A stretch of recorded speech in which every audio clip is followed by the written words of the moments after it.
existe um propósito de Deus para as nossas vidas.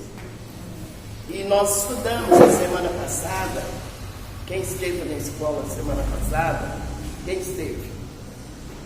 Pois é, nós falamos a respeito do poder do sangue na Páscoa e aquilo que Deus estava mostrando desde atrás. Ele estava mostrando para o futuro, né?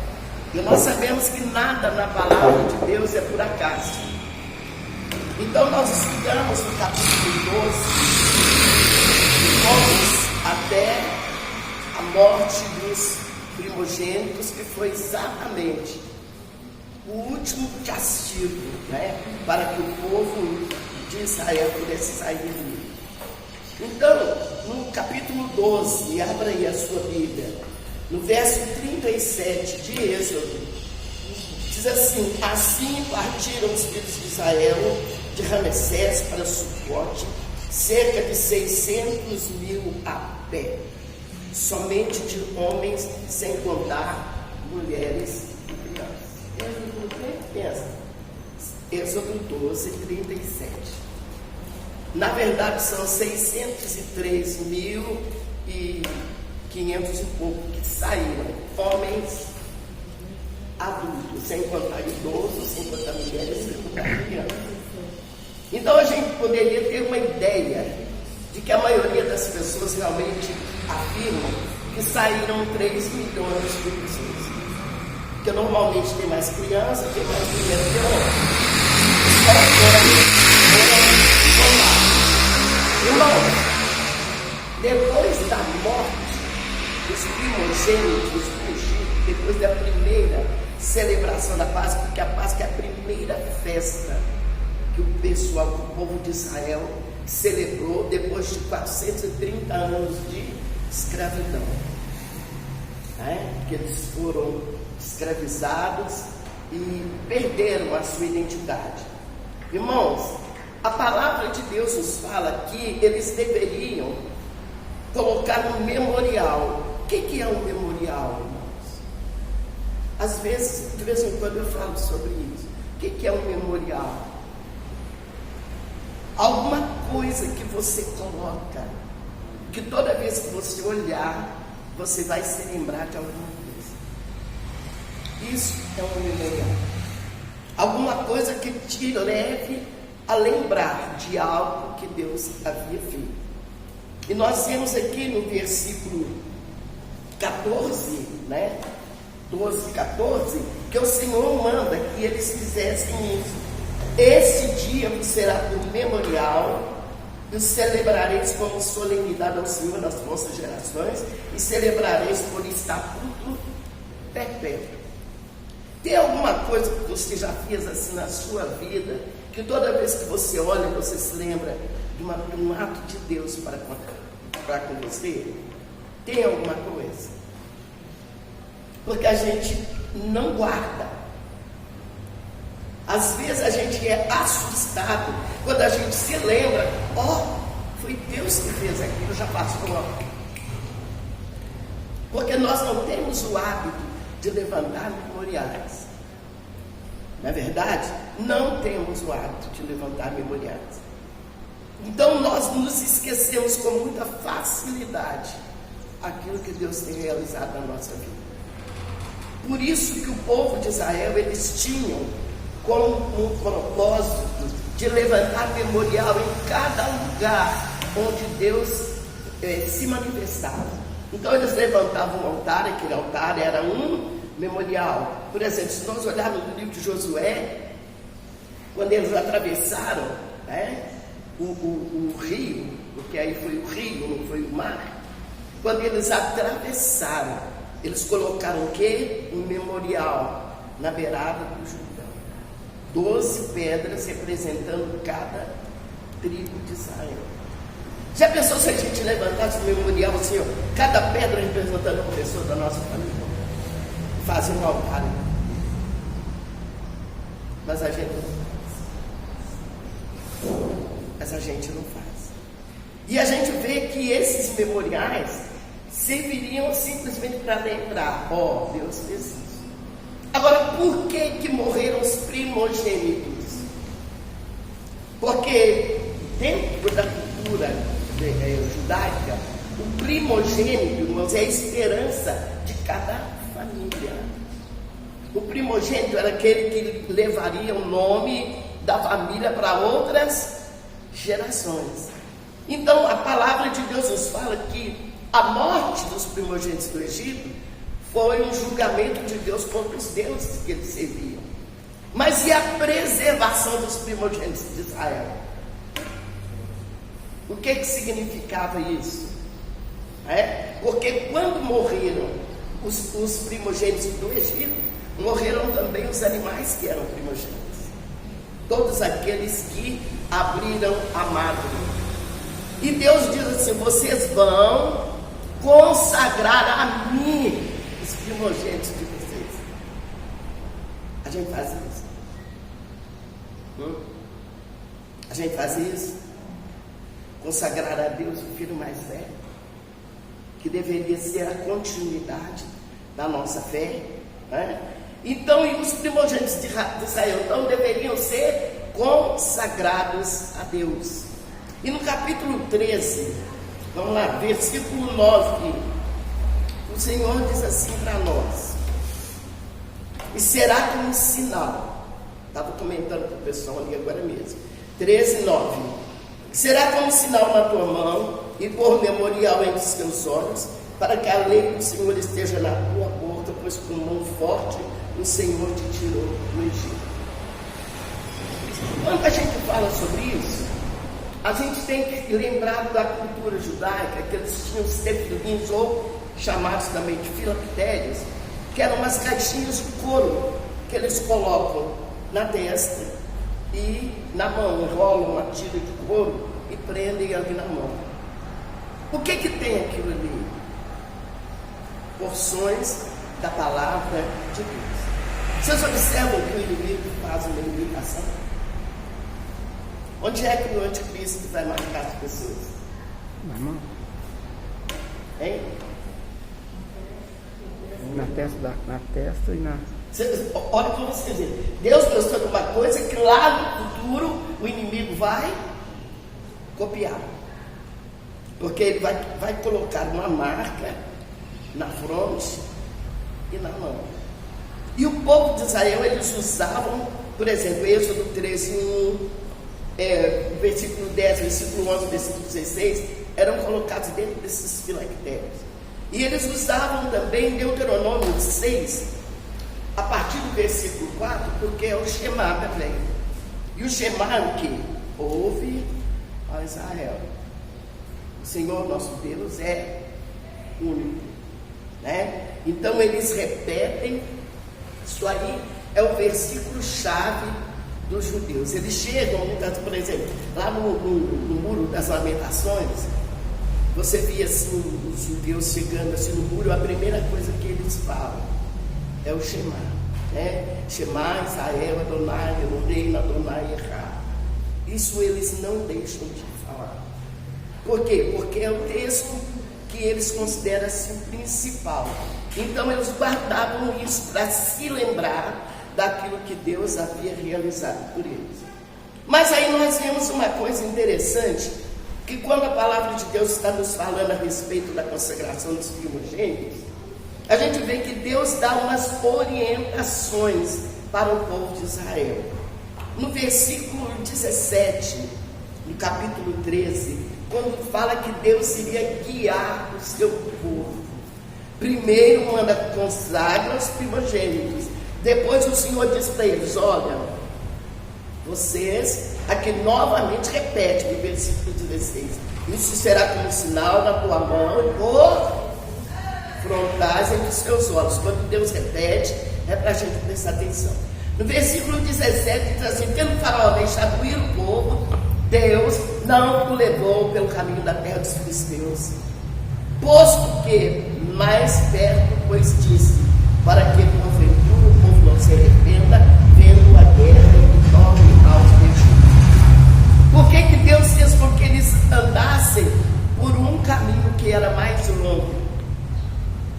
E impediu que, se você olhar no mapa, você vai ver que a terra dos filisteus seria uma passagem mais rápida para eles conseguirem sair ali do Egito, dessa escravidão. Mas o que acontece? Deus fala assim: não, eu vou conduzir-os por um outro caminho. Vocês já pararam para pensar quantas vezes Deus faz isso com a gente?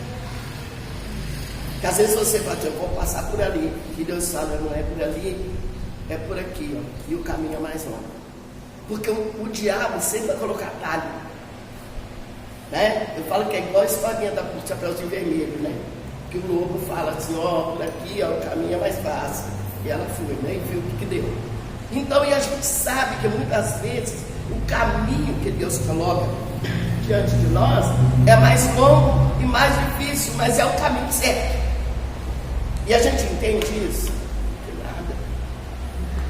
Não entendemos. Até que depois que passa, a gente para e pensa assim: meu Deus, se eu tivesse passado por aquele outro caminho, não teria dado certo. E isso é algo que somente Deus, né, pode fazer conosco. Amados, por que Deus não queria que eles passassem pela terra dos filisteus? Os filisteus sempre foram grandes inimigos do povo de Israel. E a gente sabe que eram pessoas de guerra, que eram pessoas assim que... E o pessoal que estava saindo da escravidão, eles tinham um exército formado? Tinham não, eles tinham a proteção do Senhor dos exércitos. Mas eles não tinham um exército, escravo com um exército. Não tem. Então eles teriam que depender inteiramente de Deus. Então o que o Senhor fala? Não, eles vão passar por um outro lugar, porque se eles forem imediatamente enfrentar os filisteus, eles vão querer voltar para o Egito, por medo da guerra. Então por isso que Deus os colocou num outro caminho. No versículo 19, já diz assim, ó: também levou Moisés consigo os ossos de José, que foi uma promessa que José pediu para que eles fizessem lá em Gênesis 50, quando o José fala: com certeza, Deus vai tirá-los daqui do Egito. Então, quando vocês forem, levem os meus ossos. Aí a gente sempre diz assim: José não entrou na terra prometida, mas ele entrou. Tem que ser os seus ossos. Entraram. A gente diz também: Moisés não entrou no monte da transfiguração, ele estava onde? Na terra prometida. Ele não entrou enquanto ele estava peregrinando com o povo, né? Que Deus falou: você vai ver, mas não vai entrar. Mas depois ele aparece para Jesus onde? Na terra da promessa.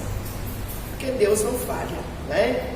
Então, irmãos, esses ossos de José, porque na verdade José foi o primeiro deles a ir para lá.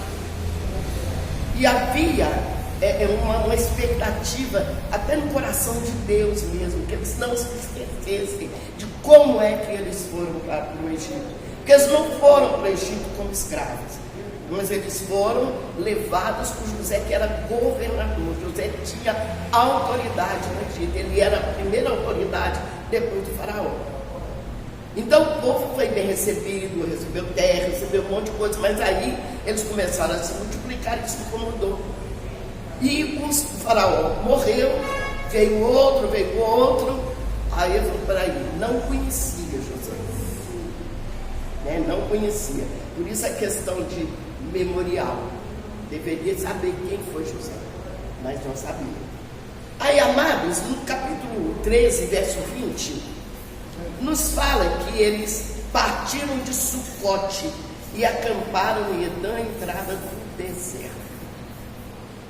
Imagina só um povo sair como escravo, sair rico, porque o povo do Egito deu a eles ouro, prata, riquezas, para que eles fossem embora. Não existe um povo no mundo que saiu da escravidão rico.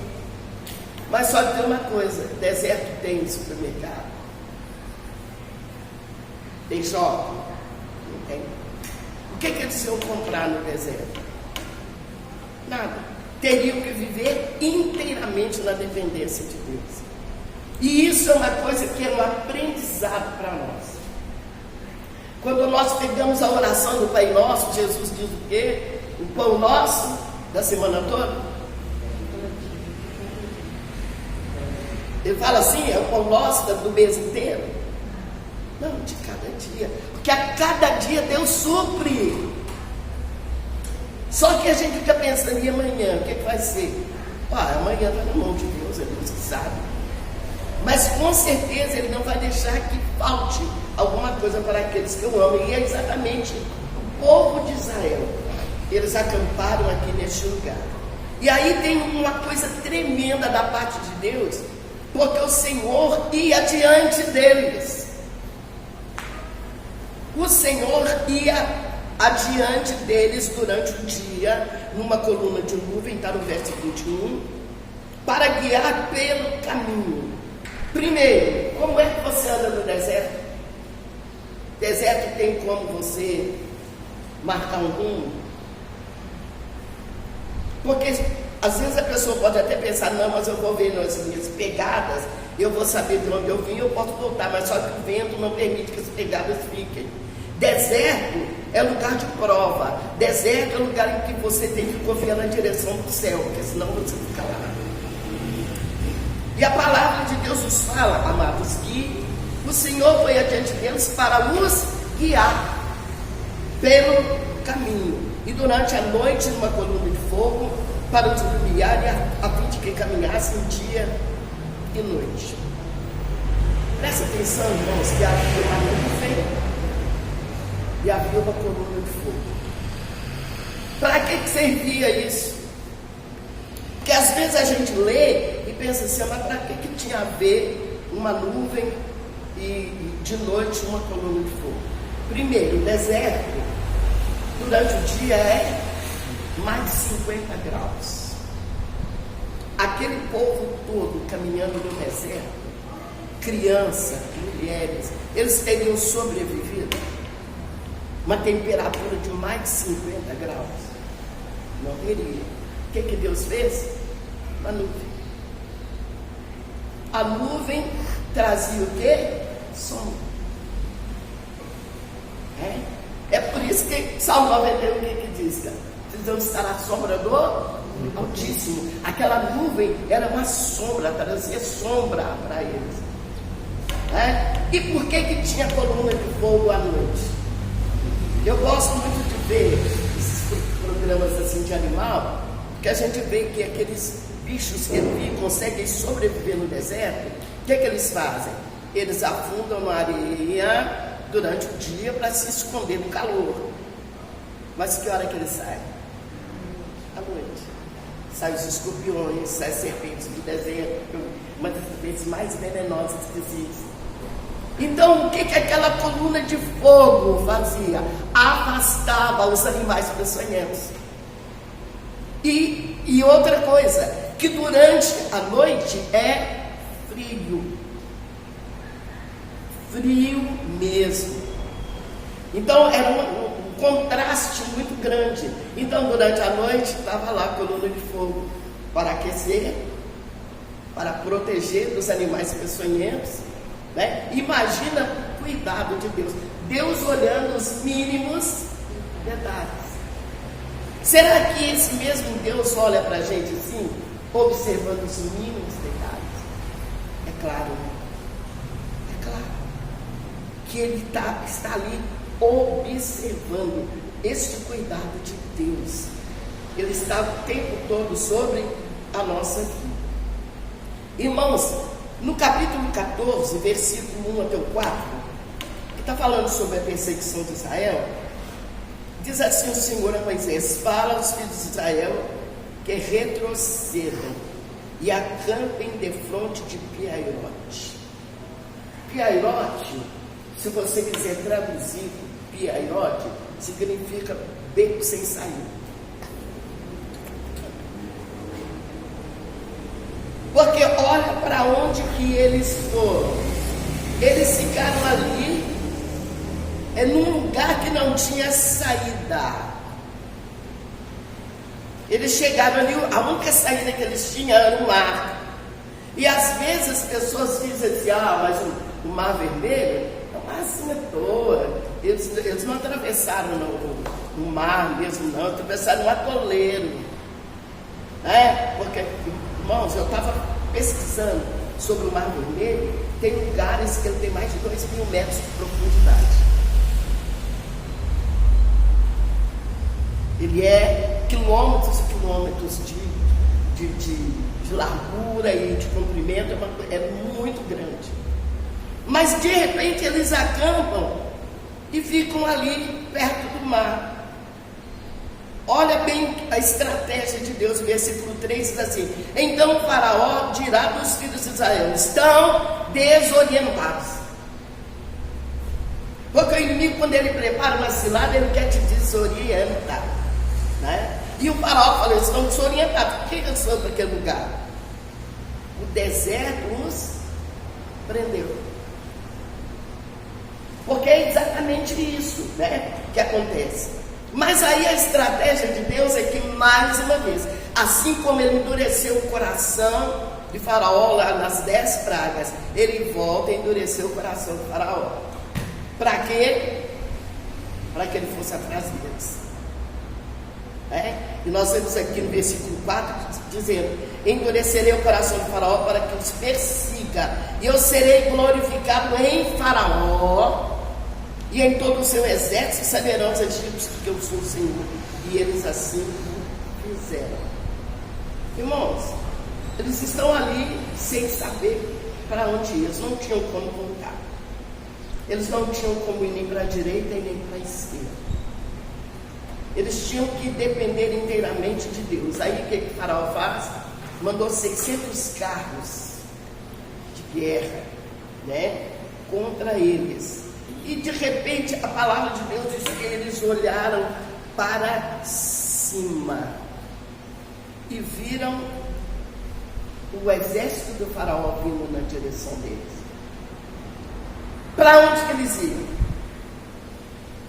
Porque eles não podiam voltar atrás, porque o exército do faraó estava lá. Eles não podiam ir para a direita, eles não podiam ir para a esquerda, só tinha um caminho, mar. E aí? Porque às vezes, amados, no nosso dia a dia, na nossa vida, Deus permite que o mar vermelho esteja ali na nossa frente. Aí você vai pela fé, o atracão passa, ou a água passa, você passa por cima, porque de uma maneira ou de outra você vai chegar do outro lado. Se você tiver fé, né, e confiar naquilo que Deus realmente prometeu. Então, irmãos, a intenção do faraó era pensar assim: eles caíram numa armadilha, mas quem caiu na armadilha foi ele. Por quê? Os egípcios os alcançam lá no beco sem saída, né? Estão chegando perto. E aí a palavra de Deus, verso 10, 14, 10, dizem: e chegando o faraó, os filhos de Israel levantaram os olhos, e eis que os egípcios vinham atrás deles, e temeram muito. Então os filhos de Israel clamaram ao Senhor. A primeira coisa, clamaram a Deus. Mas de repente eles já começam a murmurar. Foi a primeira murmuração depois da saída da escravidão. Começam a murmurar, né? Por quê? Porque na cabeça deles, eles ainda tinham mente de escravos. E é interessante a gente observar que toda pessoa que murmura, ela morre no deserto. Ela não consegue sair do deserto, ela morre lá. Todos os murmuradores morreram no deserto. E aí, queridos, a gente vê que a mente deles era uma mente ainda de escravos. Mas olha o que Moisés faz. Moisés, porém, verso 13, respondeu ao povo: não temais. Existe esse não temais 80 vezes no Velho Testamento. Deus falando: não tenha medo. O que tem atrapalhado a vida de muita gente hoje? E o Senhor está dizendo que não tenha medo. E Deus repetiu 80 vezes. Você procurar dentro da palavra. E ele diz assim: aquietai-vos e vede o livramento do Senhor que hoje vos fará. Porque os egípcios coisas que vocês veem, nunca mais vocês vão voltar a ver. Isso se cumpriu? Cumpriu. Porque eles nunca mais voltaram a ver os egípcios. Mas tem uma coisa interessante, que verso 14 diz: o Senhor pelejará por vós. Quando Moisés escreve um cântico, no capítulo 15, verso 3, ele diz assim: o Senhor é um homem de guerra. O Senhor é um homem de guerra, e Jeová é o seu nome. Então, quando fala assim, o Senhor é um homem de guerra, o que nós precisamos entender aqui? Que Ele batalha por nós. Não é isso? Por quê? Porque a palavra de Moisés para o povo foi: aquietai-vos. Então tem hora que você tem que aquietar e tem hora que você tem que fazer alguma coisa. E aqui nós vemos exatamente isso. Porque o povo começa a clamar, e o povo começa a dizer: será que no Egito não tinha túmulo para a gente ser enterrado lá mesmo? E começam a murmurar. E Moisés falou: olha, se aquiete. Deus vai pelejar por nós. Mas observa bem que no meio daquela confusão do povo, falando: e agora o que nós vamos fazer? Moisés também começa a clamar a Deus. E aí vem a pergunta de Deus. Versículo 15: disse o Senhor a Moisés: por que você está clamando a mim? Por que você está clamando a mim? Diga ao povo de Israel que marche. Vai marchar para onde? É exatamente, amados, aquele desafio que Deus faz. Ou nós vivemos pela fé, ou nós vivemos por aquilo que nós estamos vendo. E a fé, ela não está fundamentada naquilo que vemos, mas naquilo que nós cremos. A nossa fé não está fundamentada, porque eu não preciso ter fé para me ver o Joãozinho ali. Eu estou vendo ele. Mas a fé não é o firme fundamento da coisa que não se vê, mas que você espera. Então, quando Deus fala para Moisés: Moisés, você está clamando, está na hora de agir. Não tem aquela hora que Deus já preparou a tua vitória, mas você não está vendo. Você está ali, na beirada do mar. Pronto, não tem para onde ir. E Deus diz assim: olha, continua caminhando. Vamos caminhar para onde? Eu não posso voltar, não posso para a direita, não posso para a esquerda e não posso para frente também. Quem disse que a gente não pode ir para frente? Porque a palavra de Deus diz que Deus estava na frente deles. Então o caminho que Deus abre é o caminho para a gente passar. Não é por isso que Jesus é o caminho. Né? Por isso que Jesus é o caminho. Ele é o caminho, então vai atrás dele. Pronto, que tudo vai dar certo. Mas aqui no capítulo 14, verso 19, tem uma coisa muito preciosa aqui. Diz assim, ó: o anjo de Deus. Presta atenção toda vez que tiver escrito o anjo de Deus, letra maiúscula, está se referindo ao próprio Deus, que ia adiante do exército de Israel. O que diz lá atrás? O Senhor ia adiante deles. Então, o anjo de Deus se retirou e passou para trás deles. E também a coluna de nuvem se retirou de diante deles e se pôs atrás deles. E ia entre o campo dos egípcios e o campo de Israel. A nuvem era escuridão para o povo do Egito. E para o povo de Israel era claro. Gente, isso é uma coisa tão preciosa, porque Deus, Ele cega o inimigo. Ele cega. E as trevas já vai ficar com quem está contra o povo de Deus. Isso é uma realidade. Aí nós vemos, amados, que no versículo 51, no versículo 21, aliás, diz assim: então Moisés estendeu a mão. A questão da vitória estava na obediência. Será que ele imaginava assim, ó, eu vou estender a mão e alguma coisa vai acontecer? Mas ele usou o que? A autoridade que Deus havia dado para ele. Então aí a palavra de Deus nos diz então que Moisés estendeu a mão sobre o mar e o Senhor, por um forte vento oriental que soprou toda aquela noite, fez retirar-se o mar, que se tornou terra seca, e as águas foram divididas. Eu já vi essas pessoas que tentam conquistar a palavra de Deus, dizendo que não, que o mar vermelho ele se abre todo ano. Engraçado, não passou na Globo até hoje.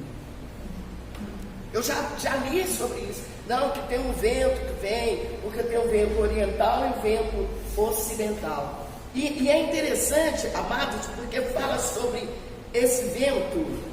Por exemplo, o vento oriental soprou toda a noite e abriu o mar. E o vento ocidental é o que levou os gafanhotos para dentro do Mar Vermelho, quando terminou a praga. Então é um vento que vem de lá, outro vento que vem de cá, mas é Deus que controla os ventos. E aí vem um vento e as águas se abriram. Quantas pessoas não acreditam nisso? Às vezes até pessoas que estão dentro da igreja. Mas será que as águas se abriram mesmo? E a Bíblia diz que eles passaram na terra seca. Passaram ali do jeito que, como se eles estivessem andando numa estrada. Aí, a gente tem que entender uma coisa, que quando as pessoas que não acreditam e dizem, não, o lugar que eles passaram tinha apenas 10 centímetros de água. Eu já vi alguém dizer isso. Aí até eu achei muito interessante, porque disse que um jovem que era cristão estava lá na sala, na faculdade, e o professor começou a zombar dessa história da passagem do povo de Israel pelo Mar Vermelho. Ele disse, que isso, está provado, a ciência já provou que lá onde eles atravessaram só tinha 10 centímetros de água. O cara estava lá assistindo a aula, começou a rir. Ele falou, eu estou zombando da Bíblia, que você acredita que você está rindo? Ele falou, porque o meu Deus é tão poderoso, que em 10 centímetros de água ele matou o exército do faraó. Por quê? Por que o exército faraó morreria num atoleiro em 10 centímetros de água? Não, né? Porque teria que ser algo, assim, uma coisa poderosa.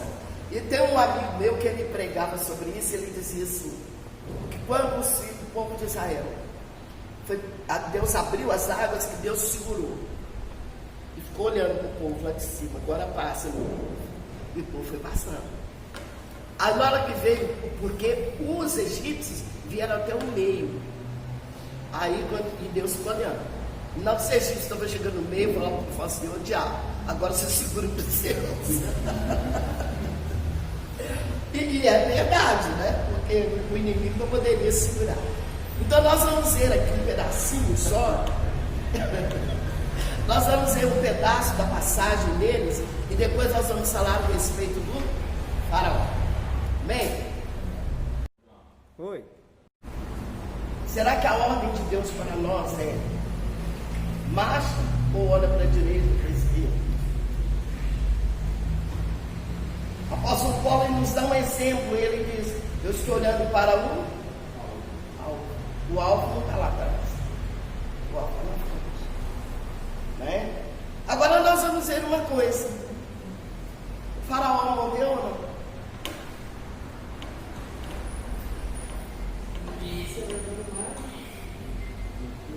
O que vocês acham?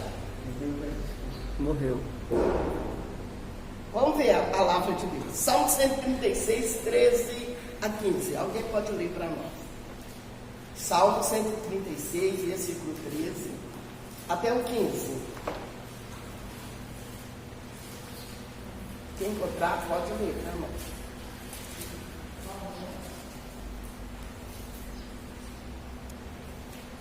O que diz? Vamos lá? 136, 15. Aliás, 13 ao 15. Aquele que separou muitas partes do mar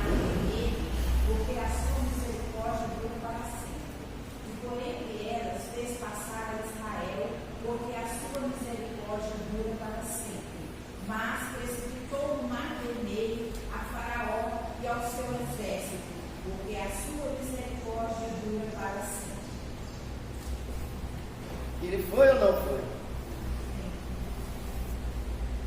Eu estava pesquisando a respeito de qual era o faraó da época do Êxodo.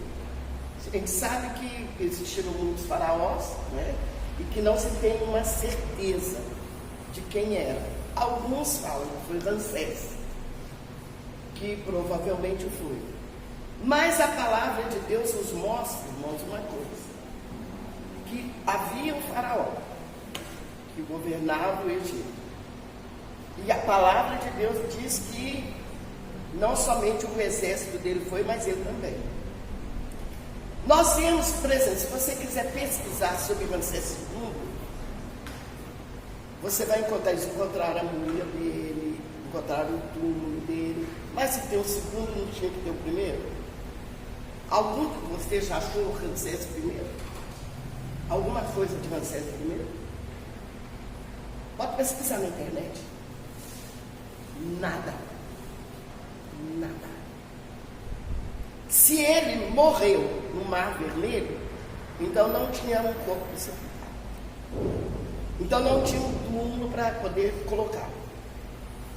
Se ele morreu no Mar Vermelho.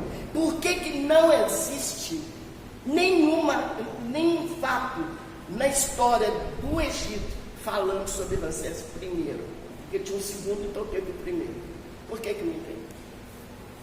Porque a gente sabe o cuidado que eles têm com relação ao corpo morto, porque eles preparam, né, embalsamam aquele corpo, pensando que ele vai ressuscitar não sei onde. Por que não tem isso? Não tem um túmulo de Ramsés I. Mas o Ramsés II tem lá a múmia dele que está no museu. Eu não sei, algum de vocês já viu uma múmia? Eu já pus a mão nela, a curiosidade. A múmia de mais de 5.000 anos, era uma sacerdotisa. Inclusive a gente vê muito, quando fala sobre isso, até uma máscara de ouro. E essa múmia, ela estava no Museu da Quinta da Boa Vista, aquele museu que pegou fogo no Rio de Janeiro. Essa múmia estava lá. E eu lembro que eu fui e eu fiquei olhando. Porque um monte de gente em volta, né? Sarcófago dela era uma coisa tremenda. E eu fiquei olhando, e falei, gente de Deus, como é que será isso? Aí o dedinho dela, que assim, enrolava assim com bandagem, né? E no dedo do pé dela, a bandagem desgastou. Eu fiquei olhando. Olhei para um lado, olhei para o outro, ninguém estava me vendo. Eu falei, cadê o dedão dela? Segurei no dedão. É duro, é seco, gente. Parece um pedaço de pau.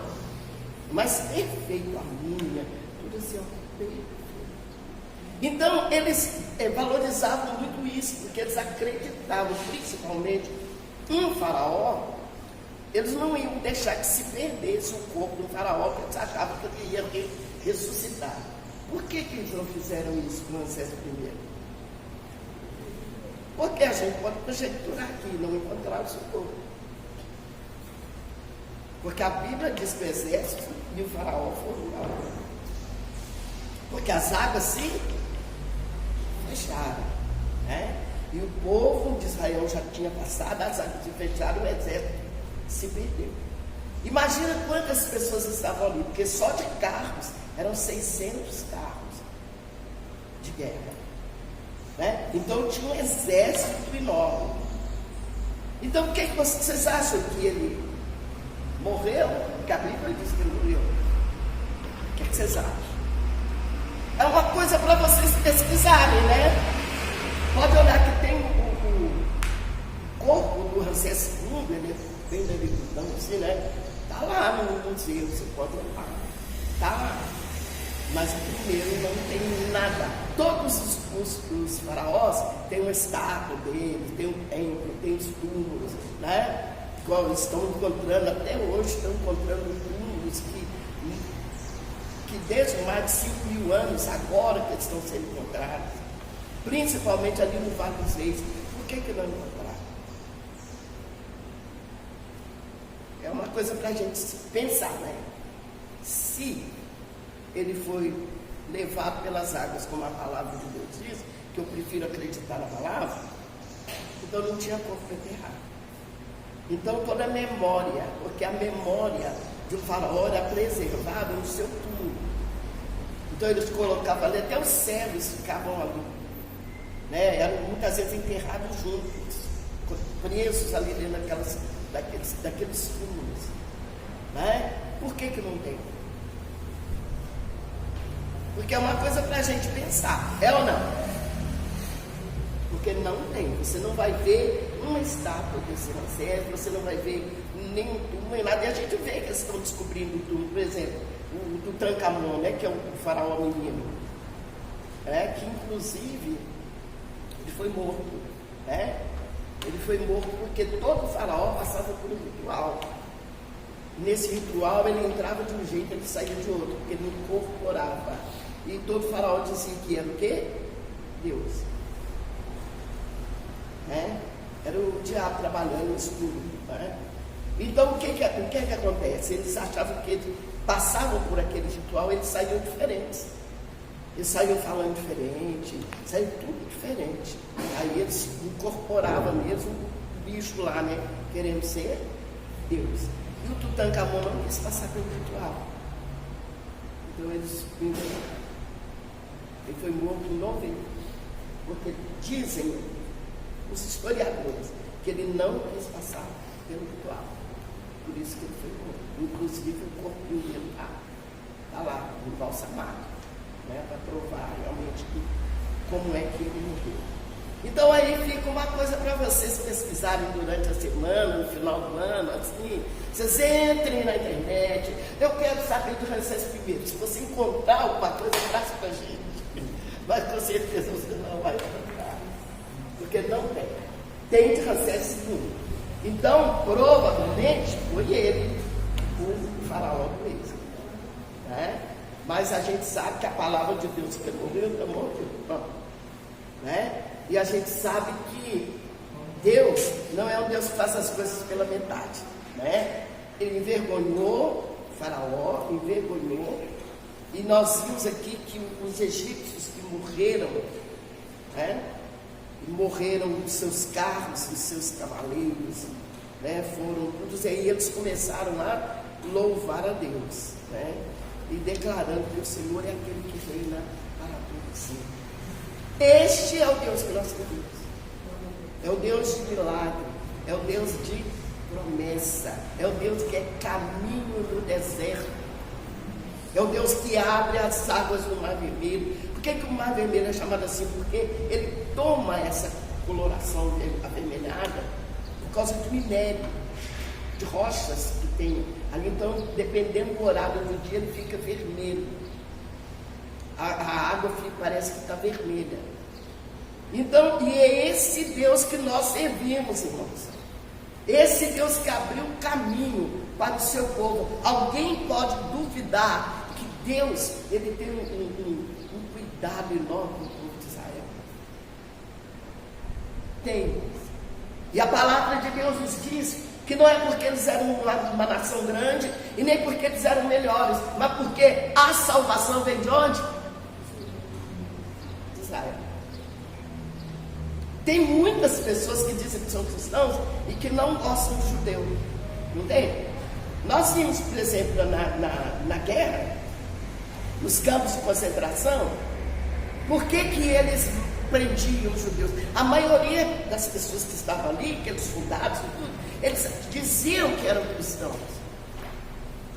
E eles matavam os judeus, dizendo: vocês mataram o nosso Jesus. Por isso nós estamos matando vocês, foi Jesus que mandou.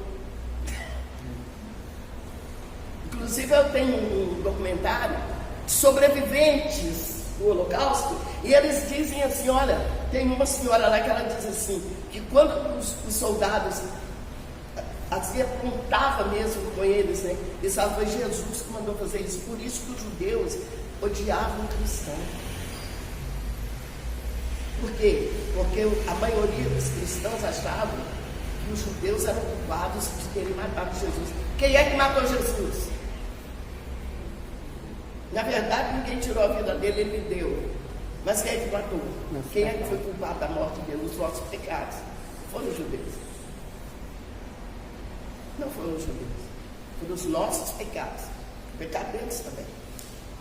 Então que a gente possa pensar que esse mesmo Deus que abriu as águas do Mar Vermelho é o mesmo Deus que habita conosco. É o mesmo Deus que, quando aquela coluna de fogo ia acompanhando eles, e quando eles construíram o tabernáculo no deserto, onde é que a coluna de fogo ficou? Em cima do tabernáculo, que representava a presença de Deus. E o que tem sobre nós agora? A coluna do Espírito Santo, que nos faz ser um povo diferente. A presença do Espírito Santo é que nos faz ser igreja. É aquela mesma coluna de fogo que estava lá. É o fogo do Espírito que vai nos purificando a cada dia. Então nós possamos manter no nosso coração e saber que todo o obstáculo foi colocado diante de nós para ser transposto. Não foi colocado diante de nós para a gente voltar para trás. E como muitos têm voltado para trás, né? Voltar para onde? Para o Egito. Voltar para o Egito. E nós não vamos voltar para o Egito, porque nós temos um caminho. Amém? Amém? Amém. Então a próxima agora é no ano que vem, com o nosso professor Lelé, e ele vai estar dando continuidade aos ensinamentos. E eu espero que vocês, durante esse período até o final do ano, nós vamos ficar 2 domingos apenas sem aula, tá? Tá bom? Só 2 domingos sem aula. E em janeiro, primeiro domingo de janeiro, a gente já vai estar com os meninos, a gente vai estar programando todo o trabalho para o próximo ano. Amém? Amém? Amém? Então quem é o teu Deus? Aquele que abre o Mar Vermelho, né? Então não importa a cor que seja, o importante é que o nosso Deus abre. Amém? Pode ser amarelo, pode ser vermelho, pode ser azul. Igual o varejeu é azul, uma coisa tremenda.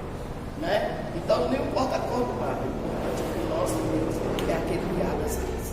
Amém? Vamos orar? Vamos ficar de pé?